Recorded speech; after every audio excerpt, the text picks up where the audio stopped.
All right, thank you, Mike. Next up is Sarah Petkus. She's a kinetic artist from Las Vegas, roboticist known for her robot army, which is absolutely extraordinary. If you haven't checked it out, please, by all means, go ahead and check out the video. She's also a former contributing writer for Hackaday, and all-around amazing visual artist and technical person. So please give it up for Sarah.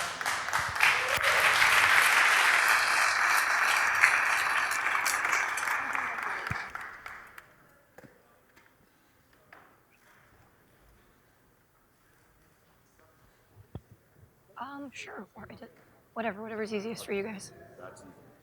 Perfect. Okay, let me get out of your way. Cool. Yes. Can I give you anything else? A drink? No, I'm kidding. Yeah, I do. Okay, perfect. All right. Oh.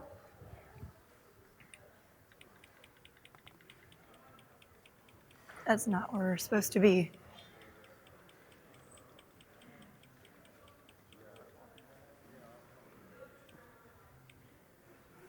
One. Okay, that's a good place to start. All right. My name is Sarah Petkus, and I'm a kinetic artist based out of Las Vegas. My background is in more traditional mediums like printmaking and drawing and painting and stuff like that. I also have a webcomic called Gravity Road, which I illustrate. And at some point in my career, I decided that drawing all of my characters wasn't enough. I wanted to take it to the next level and actually physically create them and have them, be the character that I designed, have that persona and have that same aesthetic. So I started getting into tinkering and hacking and making my own robots. And I also wanted to do it with materials available to me. So if that meant cardboard or duct tape or screws or whatever it is I could get my hands on, that is how I started. And that is my point of my beginning. Two. Anyhow. There we go. So what influences the design of a robot most? It's its purpose, right? So if the purpose of a robot is to clean floors, which I'm hoping that's not up there yet, okay, then you start with a vacuum, right? And if the purpose of the robot is to vacuum and suck the floor, then you end up with something like a Roomba that roams around and does its thing, but it's kind of a little boring machine that, it's a circle, right? So the reason for that is robots are mainly utilitarian. Like, the purpose of most robots is to make our lives easier as humans. Like, they are to do things faster and better and for more hours than we possibly could as people. And we like it that way. Like, necessity, the mother of, necessity is the mother of invention. So, and that's fine. But I'm going to make the argument that that doesn't always have to be the case. Like, if the seed of robots creation isn't like the utilitarian purpose or practicality, you could replace that with something a little bit more, I don't know, like personality or an emotion or, I don't know, behavior, for instance. You'll come up with something completely different that isn't like the little boring floor-sucking circle or just a robotic arm. So, anyhow. So I feel this most when I go and I show my stuff places, my gizmos and everything. The thing I hear the most from people who aren't special interest groups like you guys, they'll see my stuff and they'll go, "Wow, this is really awesome, but it would be so much better if it could only, clean my house for me. Then you'd be a millionaire, and that would be awesome, right?" And what they're basically saying is, "Wow, I recognize that you have some talent, but if you could only, use it in a way that would benefit the world, then everyone would be so much better off." And that's kind of insulting, and it sucks. But like, art people, like a lot of you guys, you get that a lot when you make something that isn't very obviously one-to-one, solving some problem in the world. So to give an example of something that is created out of the vein of behavior and personality and, other things than just straight utilitarian application, purpose, whatever. I brought this guy right here who has his own pedestal, and he's happy about that right now so long as he doesn't fall. This is NoodleFeet, and there we go, this guy. And he is a character from my webcomic that I illustrate and started building about a year ago. So he's my 1-year-old, and he's going through all the trials and tribulations of walking at the moment. So the idea for this character came to me in a dream, which sounds fantastic and whatnot, but I literally dreamt that I was showing off a robot to a group of people, kind of like you guys, and I set it down on the ground, and it started walking up to people, and it would get right up against their leg, and then it would kind of like lean on it. And then like people would kind of recoil and be like, whoa, and then it would catch itself and go and repeat the process. And it did this again and again. And then I woke up and I thought to myself, gotta have issues, but I really thought about it, and I started drawing this character a lot. So within like maybe a month, I started taking the stuff that I had on paper, and I started trying to actually build him. Okay, and let me see. When I did start building him, his behaviors became my challenges. So some of his behaviors, other than leaning on legs, he likes to collect Ireland. That is his favorite thing. He likes to beep loudly at things he doesn't like. He likes to curl up into ball mode, which I was carrying him in all day yesterday when he feels threatened or scared. He likes to show his claws when he is threatened as well, and he likes to taste things. So there's all these little behaviors that I prescribed for him once I started writing about him, and I wanted to have him mechanically do all of these things too. So, oh yeah, and above all, he does the leg hugging thing. That's most important. So yeah, again, all of his behaviors, they're his functions. They define his purpose, which is to be NoodleFeet, and those are all of the things that I needed to achieve. So again, mechanically, he would have to actually walk. So in addition to looking like Noodle, he would need to mechanically actually succeed at moving places. Software-wise, he would need to see, because like a lot of the things I just mentioned involve like recognizing things and having some sort of intelligence, so I would have to learn computer vision, which I don't know anything about, or didn't. And all of these systems would have to work together like nicely, so there would have to be some sort of circuitry that was able to account for pulling them all together.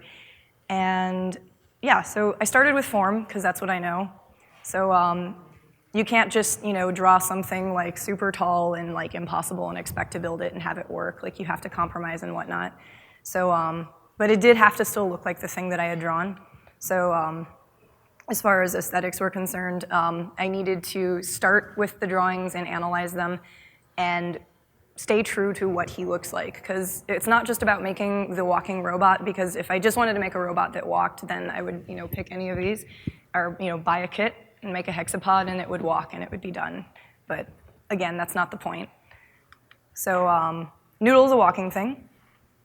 So each leg would need to bend in 2 different ways, right? And I'm not an engineer, a mechanical engineer, anything like that. So I did a lot of research on just like the chicken leg, because he's got like those reverse bending knee leg like you'd use.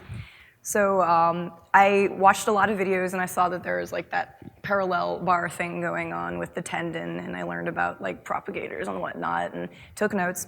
And I started drawing, and just to get an idea for the proportions, because they would need to like bend and fold up, right?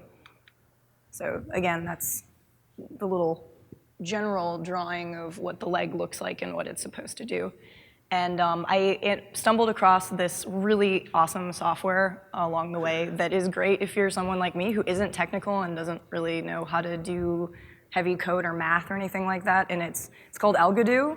It reminds me of Little Big Planet, if anyone's ever played that. It's got its own physics engine. So what you can do in this program that's pretty amazing is you can just basically draw 2D shapes, like with your mouse, drag and draw little rectangles and whatnot, and then pin them together, add motors to them, and then set the parameters for I don't know, the amount of gravity, the physics, like all of those details, and then you can play it and just kind of see generally how your mechanical thing will behave. And it's not very precise, but you can at least get a feel for your proportions, which is what I did. And then once I felt comfortable enough with the design of this particular leg and where all of the different screws would be relative to the length of the legs and whatnot, I started 3D printing different prototypes for these legs. So got a couple up there. And they also needed to bend as well, in addition to, you know, moving, like having the curve outward and kind of, I don't know, looking the way that they do. He has the ball mode that I mentioned, which is kind of important to his personality, is being able to kind of recoil when he's afraid. So in order to emote that, I had to figure out a way to get his joints to fold up and not, I don't know, break or buckle or do anything stupid like that. So I ended up drawing that out and finally coming up with a design that looked kind of like this. And I added this little spring hinge on the bottom here to kind of take some of the load off of the motors, and that was kind of like a secondary thing that I decided to do. In addition to making legs that bend, I also had to make sure that they could rotate as well, because yeah, he can fold and he can do the crab walk and whatnot, but he needs to actually bend and then rotate his legs and then kind of push himself forward. So I had to figure out how to make a gear system in order to get the rotating to work the way it was supposed to.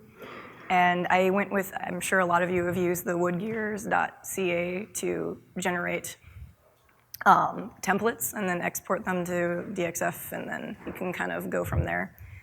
Because I tried to make my own gears from scratch, and that's like impossible. At least for me it was.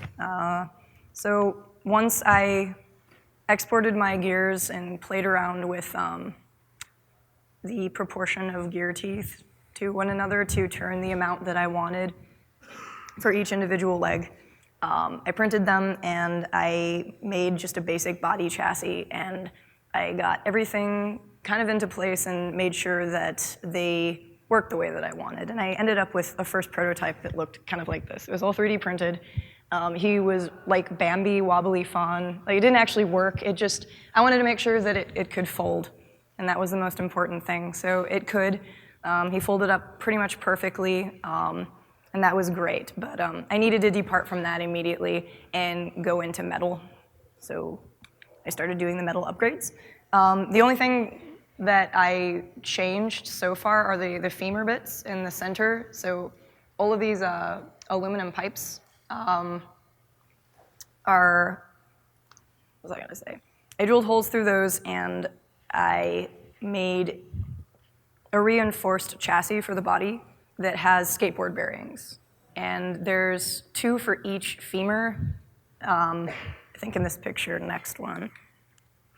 There are 2 bearings slightly spaced apart to kind of force the femur to stay parallel to all the others.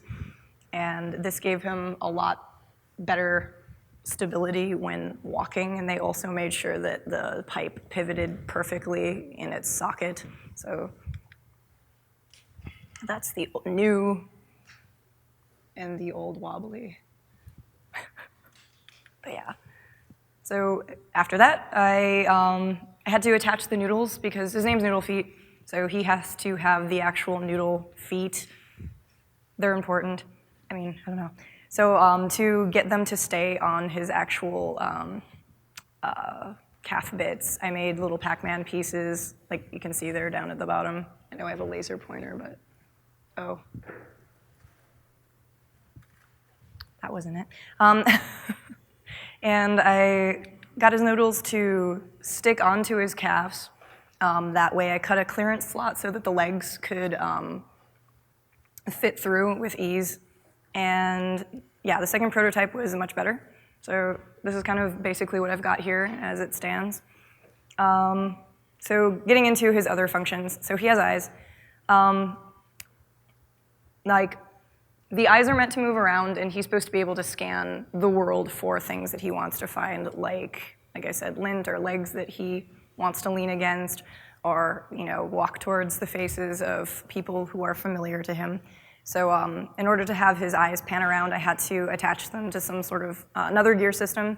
So in this case, since it was on the top of his head, and I figured I could get it to fit around his brain, whatever that would end up being, I put it on a planetary gear system, which looks like this. So you can see there's little boards, 2 little tiny boards on the left. Those are LEDs, so they just light up and they're meant to emote. And I ended up playing with a couple different sizes and proportions of eyes, but I ended up with these because I thought they looked the cutest. I mean, guess you'd agree. And once it was mounted on my second prototype, it looked like this. You can see in the picture, he has the optic nerves kind of flaring out, and then there's the planetary gear, that turns everything. In addition to all of this, he can also balance, which is important, right? So eventually he'll be able to balance in real time, so he'll be able to make calculations, and if something tips him over, he feels like he's leaning too much in one direction, he'll be able to correct. But for right now, if you tilt him in any direction, he'll let you know. He'll beep really loudly. So if you actually pick him up, which I'll do later, I'll show that anytime you pick him up and lean him, even just slightly off center, he'll call out. And even when he turns his eyes, he kind of chitters a little bit, which is probably just noise, but I think it's cute too. His right side. So, yes, and this is just a picture again of the accelerometer that's shoved in his brain, which I'll talk about in a second. Okay, his feet. So his name's NoodleFeet, and his feet are important, and the part that I'm constantly prototyping and improving better versions of are these noodles. I'm trying to stuff more and more behaviors and systems into them.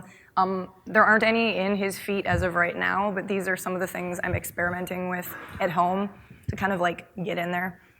So Noodle, so he's supposed to defend himself, right? And I thought it'd be really amusing if, when he's walking around, if he senses that he's being lifted or picked up, his toes would retract like a cat, right? Like little pointy, spiky nail toes. So I have a noodle, I have a prototype that actually has a ring at the bottom with, I think it's 8 individual claws that are on hinges, and there's an actuator in the center that swings them out. Keep hitting that. And I want to have it so that eventually he'll be able to dig his claws into the carpet. If you try to pick him up, he'll just sort of stay, and he won't be able to. I worked on a second version of this. I'll get to that in a second. Oh, this is just the cat of the original. So yeah, they kind of look like these tendony, cat claw, swingy thingies. They kind of fit through the noodle material and then attach. The second prototype that I made of this particular system had kind of, how do I explain? It's the same, but they're more or less little claws that swing out on wires that can bend. So as the wires are pushed down through the shaft, they swing out and then they collapse back inwards a little bit, and they kind of catch in little grappling hooks, which looked a lot more terrifying once I prototyped it out, and I kind of liked it more. And I think I'll make them in red too, because that's just a lot more, I don't know, dramatic. So I'm making another system where this will actually, the toes will come out and they'll be able to clamp onto something and then unhinge, rotate up slightly, because there's those 2 different pulleys on either side of each toe, and then kind of unhinge, torque up, and then go right back up into the socket. And he'll be able to continue walking around.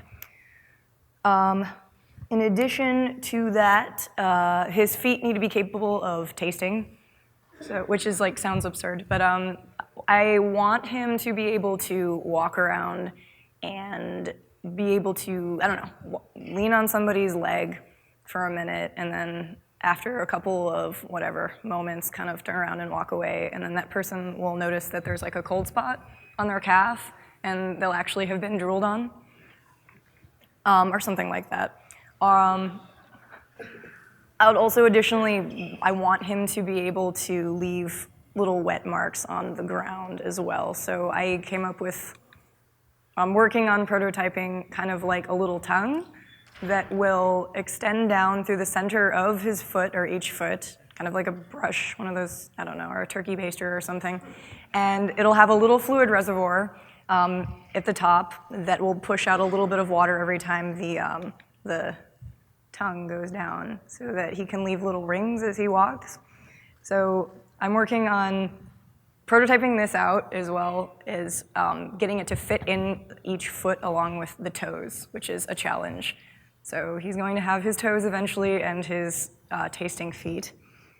Anyhow, so real quick, the electronic bit. So his brain was initially a Arduino. So I had all the wires for the servo motors coming up into this one massive like noodle bunch, which is appropriate for him. And it was taped to a breadboard, and it was messy, and it was difficult to work with. So I eventually made a shield, and it managed the spaghetti mess a little bit, at least for the servo motors, but I very soon had to move on to a custom board, which is what's in him right now. And it would be capable of supporting all of his other functions. So I made him his big kid board brain in EagleCAD, which looked like this, and I had it fabbed at OSH Park. I have to mention additionally, like, it wasn't enough just to make a board, it had to like look like the type of brain board that would fit well in a noodle beast. So I designed it to look like a brick of ramen, essentially. It's part of it, right? So it looks like a 5-year-old did it too, but I think it looks awesome. But it supports all of his functions. So again, those are the motor functions, the beeper, the accelerometer, and the LED eyes. And as for walking, right now he's still learning to walk. After I'm done in a second here, I'm gonna take him back and set him up and demo what he can do as of right now. He can walk, it's clumsy, but I'll show it off to you. And yeah, definitely. I mean, in closing, I just wanna say, for your projects, like, keep the weirdness and the quirkiness in your designs. Don't leave any of that out of your projects. It's completely okay to make things nonsensical. I mean, that keeps us, I don't know, it keeps us creative and it keeps the world interesting. So thank you.